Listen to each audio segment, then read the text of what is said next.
Malam itu pesta ulang tahun Rina di sebuah rooftop bar mewah di kawasan Sudirman, Jakarta, seharusnya menjadi malam biasa seperti biasanya. Tapi ketika Rea, sahabatku selama 10 tahun, tiba-tiba menarikku ke sudut gelap dekat tangga darurat dan mencium bibirku dengan penuh gairah yang membara, dunia seolah runtuh di bawah kakiku. Aku mendorong dadanya keras, napasku tersengal, sementara rasa alkohol dari bibirnya masih tertinggal, dan matanya yang berkabut menatapku dengan kejujuran yang mengerikan.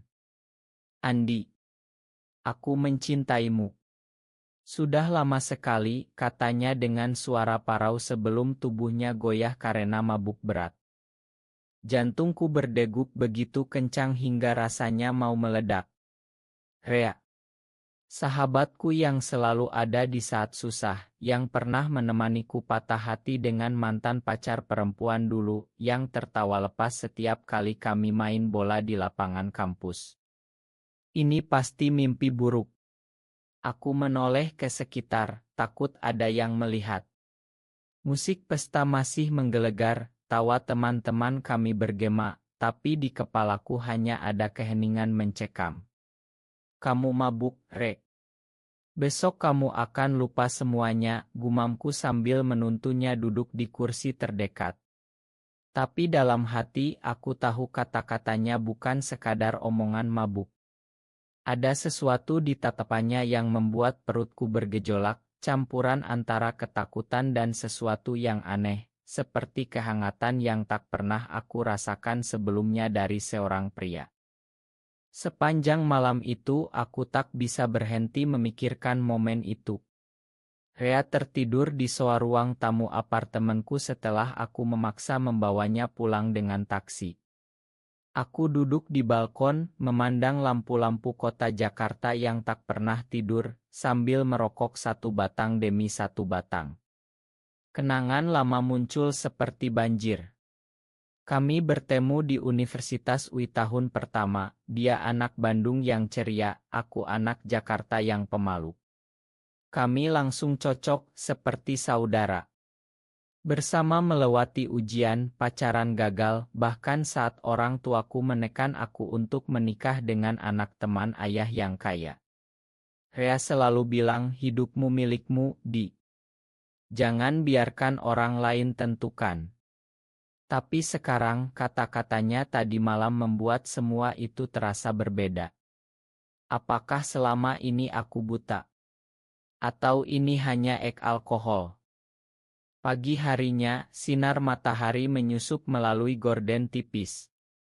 Aku bangun dengan kepala pusing meski tak minum banyak.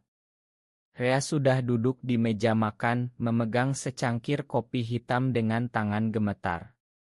Wajahnya pucat, rambut acak-acakan, dan matanya menghindari tatapanku. Pagi, Di, katanya pelan, suaranya serak. Udara di apartemen terasa berat, penuh ketegangan yang tak terucap. Aku menuang kopi untuk diriku sendiri, berusaha bersikap normal. Kamu baik-baik saja. Semalam kamu agak kacau. Aku mencoba tersenyum, tapi bibirku kaku. Rea meletakkan cangkirnya, mengusap wajah dengan kedua tangan. Aku mabuk berat. Kalau aku ngomong hal aneh-aneh.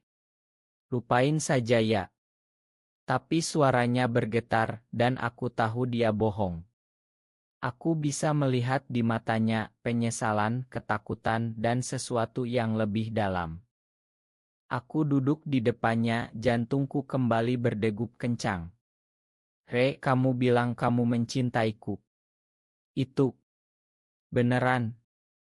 Pertanyaan itu keluar begitu saja, seperti tak bisa kutahan. Ruangan menjadi sunyi. Rea mengangkat wajahnya perlahan dan untuk pertama kalinya pagi itu matanya bertemu mataku. Di sana aku melihat badai konflik yang selama ini dia pendam sendirian. Andi. Aku. Dia terdiam, tangannya mengepal di atas meja. Tekanan di dadaku semakin berat. Di luar jendela, suara klakson mobil dan hiruk-pikuk Jakarta mengingatkanku bahwa dunia luar terus berjalan, tapi di sini, di antara kami berdua, segalanya telah berubah selamanya. Aku tak tahu harus bagaimana menghadapi sahabatku yang tiba-tiba menjadi orang asing dengan rahasia besar. Dan yang lebih menakutkan, aku tak yakin apa yang kurasakan terhadapnya sekarang. Kami menghabiskan pagi itu dalam diam yang menyiksa. Rea akhirnya bangun, mengambil jaketnya, dan berjalan ke pintu. Aku pulang dulu. Kerjaanku numpuk. Suaranya datar, tapi bahunya tegang.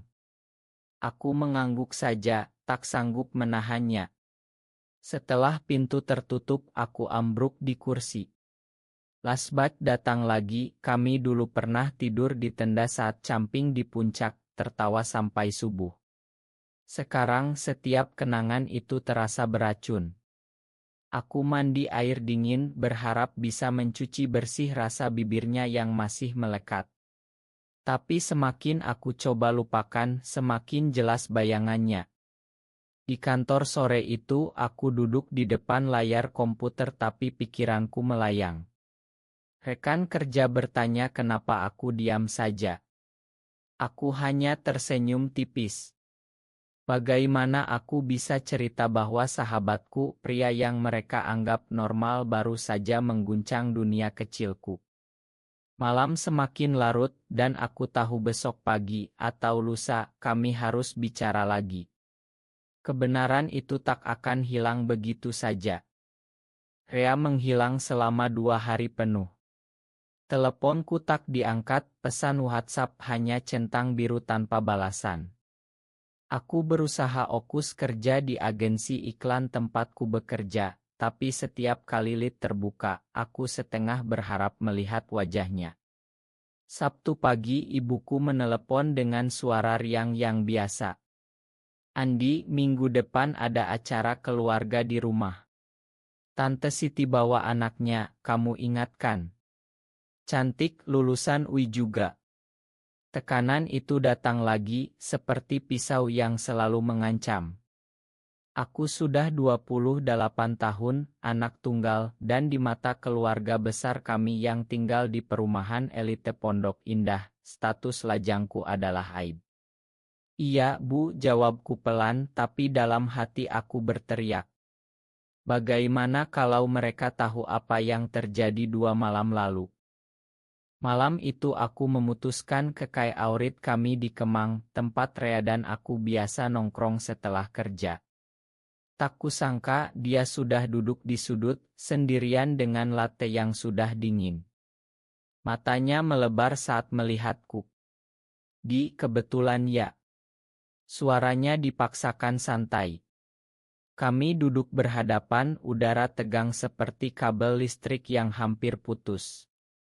Kamu menghindar, kataku langsung, tak sanggup basa-basi. Rea menghela napas panjang, jarinya mengelilingi gelas. Aku takut, Andi. Takut kalau bicara lagi, semuanya jadi nyata. Aku punya keluarga di Bandung, ibuku yang sholat 5 waktu, saudara-saudara yang pasti nggak terima. Kata-katanya menusuk. Aku ingat ibunya yang dulu sering masak rendang untuk kami saat libur. Lalu kenapa kamu bilang mencintaiku, tanyaku, suaraku rendah tapi penuh gejolak. Rea menatap keluar jendela, lampu neon kayak memantul di matanya yang basah. Karena selama ini aku pura-pura. Dengan pacar-pacarku dulu, semua terasa salah. Hanya saat bersamamu aku merasa utuh. Tapi ini Indonesia, Di. Orang-orang akan bilang kami gila, dosa besar. Aku merasa dadaku sesak. Gambar keluargaku muncul, ayah yang bangga dengan putra laki-laki sejati, ibu yang sudah siapkan undangan pernikahan. Aku juga tak tahu harus bagaimana, aku mengaku, suaraku pecah sedikit. Kami diam lama. Di luar, hujan mulai turun deras, menyapu jalanan Jakarta yang basah mengkilap. Rea akhirnya berdiri. Mungkin lebih baik kita jaga jarak dulu. Tapi saat dia berjalan pergi, tangannya sempat menyentuh bahuku sekilas, sentuhan yang membuat seluruh tubuhku panas dingin. Malam itu aku pulang dengan hati yang lebih berat. Tekanan dari rumah semakin kuat, ibu kirim oto calon pengantin.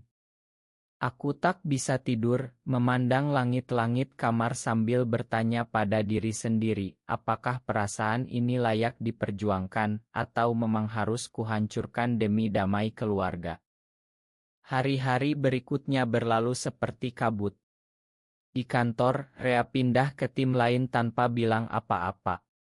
Kami bertemu di koridor, saling mengangguk dingin. Tapi malam-malam aku terjaga, memutar ulang ciuman itu, mempertanyakan segala yang kukira ku ketahui tentang diriku. Apakah aku juga sama? Atau ini hanya kebingungan sesaat? Keluarga mulai curiga saat aku tolak ajakan kencan buta. Kamu kenapa, nak? Ada masalah, tanya ayahku lewat telepon. Aku bohong bilang sibuk kerja. Tapi dalam hati badai semakin besar. Rea sekali kirim pesan pendek, "Ma atas semuanya." Hanya itu. Dan aku tahu penghindaran ini tak akan bertahan lama. Kami akhirnya bertemu lagi di kai yang sama, kali ini atas inisiatifku. Hujan deras mengguyur Jakarta, membuat suasana semakin tertutup. Rea datang dengan jas hujan basah, wajahnya lelah seperti tak tidur berhari-hari. Kita harus bicara jujur, kataku saat dia duduk. Matanya menghindar dulu, tapi akhirnya menyerah. Baiklah. Aku Gai, Andi. Sudah lama aku tahu, tapi aku sembunyikan dari semua orang, termasuk dirimu. Pengakuan itu seperti bom yang meledak pelan di dadaku. Aku terdiam, tanganku dingin. Kenapa baru sekarang, tanyaku, suaraku hampir hilang. Rea tersenyum pahit. Karena takut kehilanganmu. Kamu satu-satunya orang yang membuat hidupku masuk akal. Kami bicara berjam-jam. Dia cerita tentang malam-malam di Bandung saat remaja, merasa berbeda tapi tak berani akui. Aku cerita tentang kekosongan saat pacaran dengan perempuan, selalu merasa ada yang kurang. Mungkin aku juga, kata-kataku menggantung. Rea menggenggam tanganku di bawah meja, hangat dan gemetar. Kamu tak perlu buru-buru. Ini perjalanan kita berdua. Di luar, petir menyambar, tapi di dalam dadaku ada cahaya kecil yang mulai menyala. Kami pulang bersama, berjalan di bawah payung yang sama, bahu bersentuhan. Untuk pertama kali aku merasa tak sendiri. Tapi pagi berikutnya ibuku datang ke apartemen tanpa pemberitahuan. Andi, kamu harus menikah tahun ini, katanya tegas, membawa katalog pernikahan. Aku panik. Rea yang baru saja pulang dari sini hampir bertemu. Malam itu aku meneleponnya, suaraku bergetar. Keluargaku tak akan pernah terima. Rea diam lama. Kita hadapi bersama. Tapi aku tahu, di Indonesia, kata bersama itu mahal harganya. Konflik batin mulai menggerogoti, antara cinta yang baru tumbuh dan kewajiban sebagai anak yang baik. Kami memutuskan kabur sebentar ke Bali, berpura-pura liburan bisnis.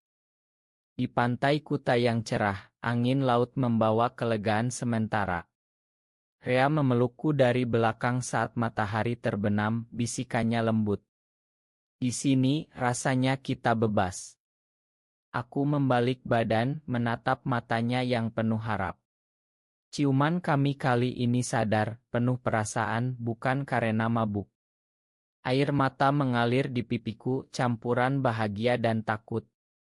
Tapi telepon dari ayah Rea datang, pulang sekarang, ada yang harus dibicarakan tentang perjodohan. Dunia kami runtuh lagi. Kembali ke Jakarta, gosip mulai beredar di kantor. Seseorang melihat kami di bandara. Tatapan rekan kerja berubah. Aku merasa terkucil. Rea mulai menjauh lagi, takut kehilangan pekerjaan. Mungkin kita terlalu cepat, katanya suatu malam lewat telepon. Pengkhianatan kecil itu menyakitkan. Aku berjalan sendirian di jalan Tamrin, hujan deras membasahi baju, tapi tak sebasah air mataku. Apakah cinta ini layak diperjuangkan di tengah dunia yang menolak kami? Di desa Bandung, keluarga Rea mengadakan pertemuan besar. Mereka sudah menyiapkan calon pengantin perempuan dari tetangga. Rea dipaksa duduk di samping gadis itu, sementara aku hanya bisa menonton dari jauh sebagai sahabat. Hatiku hancur saat melihatnya tersenyum paksa. Malam itu, di kamar kecil rumahnya, Rea menangis di bahuku. Aku tak sanggup lagi berpura-pura. Tapi pagi harinya, dia bilang pada keluarganya siap menikah. Pengorbanan itu seperti pisau yang dia tanam di dada kami berdua. Aku pulang ke Jakarta dengan hati remuk. Apakah aku harus melepaskannya demi kebahagiaan keluarganya? Bulan-bulan berlalu dalam keheningan yang menyiksa. Rea batal menikah di detik terakhir, berdiri di depan keluarganya dan mengaku segalanya. Aku mencintai Andi dan itu bukan pilihan. Kata-katanya mengguncang desa kecil itu, tapi juga membebaskannya. Aku menjemputnya di stasiun, pelukan kami di tengah keramaian Jakarta terasa seperti pulang ke rumah.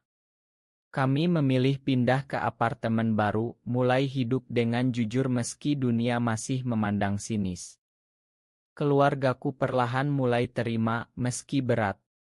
Rea dan aku tumbuh bersama, belajar bahwa cinta sejati tak selalu mudah, tapi layak diperjuangkan. Apakah cinta sesama jenis selalu harus dikorbankan demi keluarga? Benar atau salah?